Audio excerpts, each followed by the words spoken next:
مولاي صل وسلم دائما. ایک آدمی ملک شام میں، بولو کہاں پر ملک ہے؟ یہ سننا بہت پیارا واقعہ ہے. ایک آدمی ملک شام میں، شام یعنی سیریا، جس کو آج ہم لوگ کیا بولتے ہیں؟ سیریا. اس زمانے میں ایک آدمی ملک شام میں اتنا نقصان، کاروبار کا اتنا نقصان اور قرضے میں اتنا ڈوبا کہ کھانے کے لالے پڑ گئے. لوگوں کو قرضہ کہاں سے چکائے؟ کہاں پر رہنے والا وہ آدمی؟ ملک شام میں، سیریا میں رہنے والا. وہ سفر کر کے مدینہ آیا. اس وقت مدینے میں امیر المومنین خلیفۃ المسلمین حضرت ابو بکر رضی اللہ تعالیٰ. بولو کون ہے امیر؟ کون ہے حضرت؟ وہ ملک شام سے معلوم نہیں اپنے اونٹ پہ بیٹھ کے کتنے دنوں کا، کتنے راتوں کا، کہاں سیریا اور کہاں مدینہ. لیکن وہ آدمی آئے، حضرت ابو بکر کے دروازے پر گئے اور حضرت ابو بکر کا دروازہ کھٹکھٹایا. اس کو اس وقت سارے مسلمانوں کے بادشاہ کون تھے؟ حضرت ابو بکر. تو دروازہ کھٹکھٹایا. حضرت ابو بکر رضی اللہ تعالیٰ عنہ دروازے پر آئے تو انہوں نے کہا کہ میں کلمہ پڑھنے والا ایک مسلمان ہوں، میں مصطفیٰ کا غلام ہوں، لیکن معاملہ ایسا ہے کہ میں شام سیریا سے آیا ہوں اور بہت نقصان ہو گیا، کاروبار میں بہت نقصان ہو گیا، قرضے میں ڈوب گیا، میرے بیوی بچوں کے کھانے کے لالے پڑے. میں شام سے مدینہ آیا. ابو بکر میری کوئی مدد کر دو، کچھ میرے کو دے دو، میں قرضہ چکا دوں، نیا کاروبار شروع کر دوں. میں بھکاری نہیں، بھیک مانگنے نہیں آیا، صرف اپنے حالات میں مجبور ہو کر میں آیا. حضرت ابو بکر نے فرمایا آؤ اندر آؤ. اب حضرت ابو بکر کے گھر کا دروازہ تھوڑا اچھا تھا. اندر گئے تو دیکھا کچھ بھی نہیں. حضرت ابو بکر نے روتے روتے کہا کس سے مانگنے آئے ہو؟ تم میرے پاس مانگنے آئے ہو؟ یہ سوچ کر مانگنے آئے ہو کہ میں مسلمانوں کا بادشاہ ہوں، امیر ہوں؟ ارے 2 دن ہو گئے میرے گھر میں کھانے کو نہیں ہے، 2 دن ہو گئے میرے گھر میں کھانے کو نہیں. تو وہ آدمی کہنے لگا پھر میں کہاں جاؤں گا؟ میں تو مدینہ آیا تھا، یہ سوچ کر آیا تھا کہ حضرت ابو بکر میری مدد کریں گے. سننا حضرت ابو بکر کیا فرماتے؟ ایک کام کرو، عثمان کے پاس چلے جاؤ. حضرت ساتھ میں بولو کن کے پاس چلے جاؤ؟ حضرت. آواز ابھی بھی نہیں آ رہی، بولو کن کے پاس چلے جاؤ؟ حضرت. تو کہنے لگے میں تو عثمان کو پہچانتا نہیں ہوں، آپ کچھ لکھ کر دے دو تو میں چلے جاؤں گا حضرت عثمان کے پاس. حضرت ابو بکر نے فرمایا میرے لکھنے کی کوئی ضرورت نہیں ہے، بلکہ ان کو کہنا بھی نہیں کہ ابو بکر نے بھیجا ہے، لکھنے کی بھی ضرورت نہیں. اور عثمان کو کہنا بھی نہیں کہ ابو بکر نے بھیجا ہے، صرف جا کر وہاں جا کر اتنا کہہ دینا میں غریب ہوں، مصطفیٰ کا غلام ہوں. کوئی بھی مصطفیٰ کا غلام آ جائے عثمان کی سخاوت شروع ہو جاتی ہے. بولو سبحان اللہ. تو انہوں نے کہا لیکن میرے کو تو بہت بڑی رقم چاہیے. سنو انہوں نے کیا کہا؟ مجھے تو بہت بڑی رقم چاہیے. کیوں بڑی رقم چاہیے میرے کو؟ اس لیے کہ میرے کو قرضہ بھی ادا کرنا ہے، نیا کاروبار بھی شروع کرنا. ارے قربان جاؤ. حضرت ابو بکر نے فرمایا کتنی بھی بڑی رقم چاہیے عثمان کے پاس چلے جاؤ، رقم کا ذکر مت کرنا اور مجھے کچھ لکھنے کی بھی ضرورت نہیں، اور یہ بھی مت کہنا کہ ابو بکر نے بھیجا ہے. آپ چلے جاؤ، جہاں تمہاری سوچ ختم ہوتی ہے حضرت عثمان کی سخاوت شروع ہو جاتی ہے. بولو سبحان اللہ. اب وہ آدمی گئے. بولو کن کے پاس جا رہے ہیں؟ سیریا والے کن کے پاس جا رہے ہیں؟ حضرت. سب حضرت عثمان کے پاس جا کر کیا ٹینشن ہوا معلوم ہے؟ جب گھر کے باہر گئے تو دیکھا کہ حضرت عثمان تو گھر میں اپنے بچوں کو ڈانٹ رہے. اور بچوں کو کیا کہہ رہے؟ ارے میرے بچوں تم دودھ بھی پیتے ہو، اس میں شہد بھی ملاتے ہو، دودھ کا خرچ الگ ہوتا ہے، شہد کا خرچ الگ ہوتا ہے. ارے خرچہ اتنا کرو گے تو کیسا چلے گا؟ اب یہ باہر کھڑے کھڑے سوچنے لگے مجھے تو عثمان کے پاس بھیجا اور یہ تو اپنے بچوں کے ساتھ میں ڈانٹ رہے. اور کس کے واسطے ڈانٹ رہے؟ دودھ کے واسطے ڈانٹ رہے، شہد کے واسطے ڈانٹ رہے. لیکن انہوں نے ہمت کی، حضرت عثمان کا دروازہ کھٹکھٹایا. بھائی سب سننا، جیسے حضرت عثمان نے دروازہ کھولا کہا کیا ہوا؟ انہوں نے کہا السلام علیکم، میں سیریا کا رہنے والا، ملک شام کا رہنے والا، قرضے میں ڈوبا ہوا ہوں اور میرے پاس کھانے کو کچھ نہیں ہے اور میں نیا کاروبار شروع کرنا چاہتا، میں بھکاری بن کر نہیں آیا، لیکن آپ میری مدد کر دو گے تو بہت اچھا ہوگا. حضرت عثمان نے کہا آؤ میرے گھر میں آؤ. گھر میں بٹھایا اور بٹھانے کے بعد کہا اپنے بیٹے کو کہا ارے ایک بیٹے کو کہا ذرا دودھ کا پیالہ لے کر آؤ، دوسرے بیٹے کو کہا شہد لے کر آؤ، تیسرے بیٹے کو کہا کہ کھجور لے کر آؤ.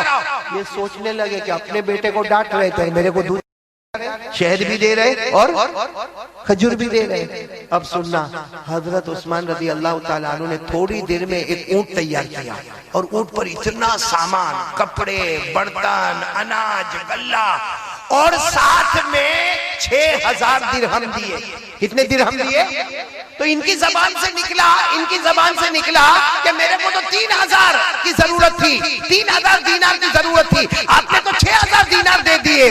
تو حضرت عثمان نے کہا جاؤ لے کر جاؤ, آئندہ ضرورت پڑے تو واپس عثمان کے پاس آ جانا. اب مجھے جو بات بتانی وہ سنو, میں نے یہ واقعہ کیوں سنایا. جب وہ جانے لگے تو حضرت عثمان نے کہا کہ جا رہے ہو؟ تو انہوں نے کہا بہت بہت شکریہ, میرے کو تو مل گیا, کپڑے بھی مل گئے, برتن بھی مل گیا, اناج بھی مل گیا, سواری بھی مل گئی, اور میرے کو 6000 دینار بھی مل گئے, میرے کو تو سب مل گیا, میں جا رہا ہوں اور آپ کا بہت بہت شکریہ. تو حضرت عثمان کہتے ہیں میرا شکریہ مت ادا کرو, ابو بکر کا شکریہ ادا کرو جنہوں نے تمہیں یہاں بھیجا ہے. تو انہوں نے کہا میں نے تو آپ کو کہا بھی نہیں کہ حضرت ابو بکر نے بھیجا ہے, آپ کو کیسے معلوم؟ حضرت عثمان نے کہا ہم مصطفیٰ کے غلام ہیں, ان آنکھوں سے کم دیکھتے ہیں, ان آنکھوں سے زیادہ دیکھتے ہیں, ہم ان آنکھوں سے بصارت سے کم دیکھتے ہیں, ہم دل کی آنکھوں سے دیکھتے ہیں کہ کون کیا سرمایہ لے کر آتا ہے. خیر اچھا میرے کو بتاؤ ایسی سخاوت آج کوئی کرے؟ ارے بولو نا, ہمارے کھڑائی میں کوئی کرے؟ ارے کوئی کرے ایسا؟ آل اوور انڈیا میں جاؤ کوئی ایسی سخاوت کرے؟ نہیں کرے. لیکن ایک بات آپ کو بتاؤں, یہ عثمان اتنی بڑی سخاوت کرنے کے بعد جب حضرت ابو بکر رضی اللہ تعالیٰ عنہ کا انتقال ہو گیا, امیر المومنین کون بن گئے؟ حضرت عمر. حضرت عمر رضی اللہ تعالیٰ عنہ شہید ہو گئے, ان کے بعد میں امیر المومنین کون بنے؟ بہت پیسہ, بہت مال دولت. ارے جب حضرت ابو بکر کے زمانے میں حضرت عثمان کے پاس اتنا مال و دولت تھا, اب تو حضرت عثمان خود امیر المومنین بنے ہیں, سارا بیت المال ان کے پاس میں ہے, ساری زمین کی دولت ان کے پاس میں ہے. لیکن یہی حضرت عثمان, پورا مجمع سن لو, رات کے سناٹے میں قبرستان جاتے تھے. بولو کہاں پر جاتے تھے؟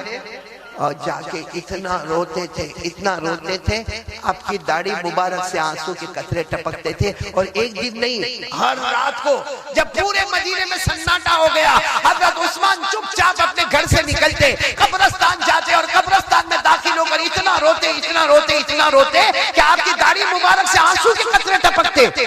ایک مرتبہ تو کسی نے قبرستان میں ان کو پوچھا کہ عثمان آپ کے سامنے جنت کا تذکر آتا ہے, آپ اتنا نہیں روتے, آپ کے سامنے جہنم کا ہولناک آتا ہے, آپ اتنا نہیں روتے, لیکن قبرستان میں آ کے آپ کیوں روتے؟ سنو پورا مجمع سنو. حضرت عثمان روئے اور روتے فرمایا میں نے میرے نبی صلی اللہ علیہ وسلم کو کہتے ہوئے سنا کہ قبر آخرت کی منزلوں میں پہلی منزل ہے. بولو قبر آخرت کی منزلوں میں. اور حضرت عثمان نے روتے کہا میرے نبی نے فرمایا کوئی اس میں بچ گیا, ہر منزل میں بچ گیا, لیکن کوئی اس میں پکڑا گیا, ہر منزل میں پکڑاتا جائے گا, ہر منزل میں پکڑاتا جائے گا. میرے پیارو یہ پوری بات حدیث پاک میں, بولو یہ پوری بات کہاں پر ہے؟ میں آپ کو حدیث سناتا ہوں. کانا عثمان رضی اللہ تعالیٰ عنہ اذا وقف على قبر بقى حتى تبل لحيته فقيل له تذكر الجنة والنار فلا تبكي وتبكي من هذا. فقال عثمان رضي الله تعالى عنه سمعت رسول الله صلى الله عليه وسلم يقول إن القبر أول منزل من منازل الآخرة فإن نجا منه فما بعده أيسر منه وإن لم ينجو منه فما بعده أشد منه. حضرت عثمان فرماتے میرے نبی نے فرمایا قبر آخرت کی منزلوں میں پہلی منزل. پورا مجمع بولے جو اس میں بچ گیا, بولو جو اس میں بچ گیا وہ قیامت کی ہر منزل میں, اور جو اس میں پکڑا گیا. چلو کون چاہتا ہے کہ قبر میں بچنا ہے اللہ کے عذاب سے؟ بس آخری بات, قبر میں جانا ہے کہ نہیں جانا؟ نہیں, پورا مجمع بولے بھائی جانا کہ نہیں جانا؟ میرے کو بھی جانا ہے, آپ کو بھی جانا, میرے کو بھی مرنا, آپ کو بھی مرنا. ارے میرے پیارو, غسل کا پانی میرا بھی اور آپ کا بھی تیار ہوگا, کفن کا کپڑا میرا اور آپ کا دونوں کا تیار ہوگا, ہم سب کو جنازہ ہمارا اٹھے گا, اور جب ہمارا جنازہ اٹھے گا ہمارے گھر والے روئیں گے اور ہمیں قبرستان لے جایا جائے گا, اور قبر کی اندھیری رات میں ہمیں قبر کے اندر اتار دیا جائے گا. سب کو جانا ہے نا قبر میں. اب کون چاہتا ہے کہ قبر کے عذاب سے بچنا ہے؟ ایک کام, اللہ کی قسم, ادھر دیکھو 5 منٹ, ایک کام کے لیے تیار ہو جاؤ. میں اللہ کی قسم سارے علماء کے بیچ میں کھاتا ہوں, ایک کام کر لو, قبر کا عذاب تو دور کی بات, قبر میں آگ کا دھواں بھی ہمارے قریب نہیں آئے گا. بلکہ میں قسم کھاتا ہوں اللہ ہماری قبر کو جنت کا باغ بنائے گا، بولو انشاءاللہ آمین بولو۔ اللہ ہماری قبر میں جنت کی خوشبوئیں لائے گا، بولو آمین۔ اللہ ہمارے قبر میں جنت کا بچھونا بچھائے گا، بولو آمین۔ اللہ ہمارے قبر کو جنت کے باغوں میں سے ایک باغ بنا دے گا، بولو آمین۔ ایک کام کرنا پڑے گا، کھڑے والوں اگر آپ تیار ہو تو میں آگے بولوں، کرو گے انشاءاللہ؟ کیونکہ ہمارے نبی کا وعدہ ہے کہ قبر کا عذاب نہیں ہوگا اگر یہ کام کرو گے۔ تو کون کون تیار ہے؟ ہاتھ اوپر کرے بھائی، تیار ہے تو ہاتھ اوپر رکھے، بولو انشاءاللہ۔ نہیں میں بات ختم کر رہا ہوں، بولو انشاءاللہ۔ آواز نہیں آ رہی، بولو انشاءاللہ۔ کل کی فجر بولو انشاءاللہ، موت کی شام بولو انشاءاللہ۔ ہماری نماز قضا نہیں ہوگی، بولو ہماری نماز، اور اللہ کی قسم ہمارے نبی کا وعدہ ہے جو نمازی ہوگا اللہ اس کی قبر کو جنت کا باغ بنا دے گا، بولو انشاءاللہ۔ پڑھیں گے، نماز پڑھیں گے انشاءاللہ۔ ہاتھ نیچے رکھو، آخری بات سن لو، ہر نمازی جنتی ہے۔ پڑھیں گے، بولو پڑھیں گے نماز۔ یہاں بہت سارے بیٹھے ہیں جو نہیں پڑھتے نماز، لیکن آج کھڑائی والے اور جہاں جہاں سے لوگ آئے ہیں، آج سب لوگ ایک پکا ارادہ کریں کہ ایک مرد مومن، ہمارے مومن کی زبان اتنی پکی زبان ہے، پہاڑ اپنی جگہ سے ہٹے گا لیکن مومن کی زبان اپنی جگہ سے نہیں ہٹے گی۔ آج پکا وعدہ کرو کہ انشاءاللہ موت تک ہماری نماز قضا نہیں ہوگی انشاءاللہ۔ اور میں ایک آخری بات بتا دوں جو آپ سب لوگ میرے ساتھ میں بولیں گے، ہر نمازی جنتی ہوتا ہے، بولو ہر نمازی۔ آواز نہیں آ رہی، بولو ہر نمازی۔ قرآن نے لکھا، میرے ساتھ میں پڑھو، اللہ نے فرمایا وَالَّذِينَ هُمْ عَلَى صَلَاتِهِمْ يُحَافِظُونَ أُولَئِكَ فِي جَنَّاتٍ مُكْرَمُونَ۔ اللہ تعالیٰ فرماتے پیارے پیارے میرے بندے 5 وقت نماز کی پابندی کرے، اللہ فرماتا تم زمین پہ نماز پڑھتے جاؤ گے، آسمانوں پہ جنت کے فیصلے ہوتے جائیں گے۔ پھر بولو ہر نمازی، اب ساتھ میں یہ بھی بول دو بے نمازی۔ اللہ میری اور آپ کی حفاظت فرمائے۔ پڑھیں گے نا نماز، پڑھیں گے نا انشاءاللہ۔ آپ کو معلوم ہے بے نمازی کو جو جہنم میں ڈالیں گے نا، میں نے پہلے بھی کلکتہ میں سنایا تھا، سب سے خطرناک جہنم میں بے نمازی جائے گا۔ ایک کھڑے والوں سنو، جس جہنم میں ابو جہل جائے گا، جس جہنم میں قارون جائے گا، جس جہنم میں فرعون جائے گا، جس جہنم میں حامان جائے گا، ہمارے نبی فرماتے اللہ کی قسم میری امت کا بے نمازی بھی اسی جہنم میں جائے گا۔ اس لیے میرے پیارو سب لوگ ارادہ کرو، نماز پڑھیں گے نا انشاءاللہ؟ نہیں بولو پڑھیں گے انشاءاللہ۔ تو ٹوٹل 3 باتوں کی جگہ زیادہ باتیں ہو گئی، وہ سب باتوں کو ہم یاد کریں گے۔ سب سے پہلی بات، بھروسہ کس پر کرنا؟ ڈرنا تو کس سے ڈرنا؟ یقین کس پہ بنانا؟ اللہ پہ۔ اور موبائل سے گندی چیزوں کو ڈیلیٹ کر دینا، اچھی چیزوں کو ڈاؤن لوڈ کرنا۔ اور ایک بات جو آپ کے کان میں آئی، مصطفیٰ کا دامن نہیں چھوڑیں گے، اور ہمارے نبی کے اخلاق پر اپنے آپ کو بتانا تاکہ دنیا کو پتا چلے کہ اسلام کے پاس اخلاق ہے، ایمان کے پاس اچھے اخلاق ہے، ایک ریسپیکٹ ہے، ایک ڈسپلن ہے جو اللہ اور اللہ کے رسول نے ہم کو دی ہے۔ اور آخری بات پر آ جاؤ، موت تک ہماری نماز قضا، پکی بات انشاءاللہ۔ اللہ ہم سب کو عمل کی توفیق عطا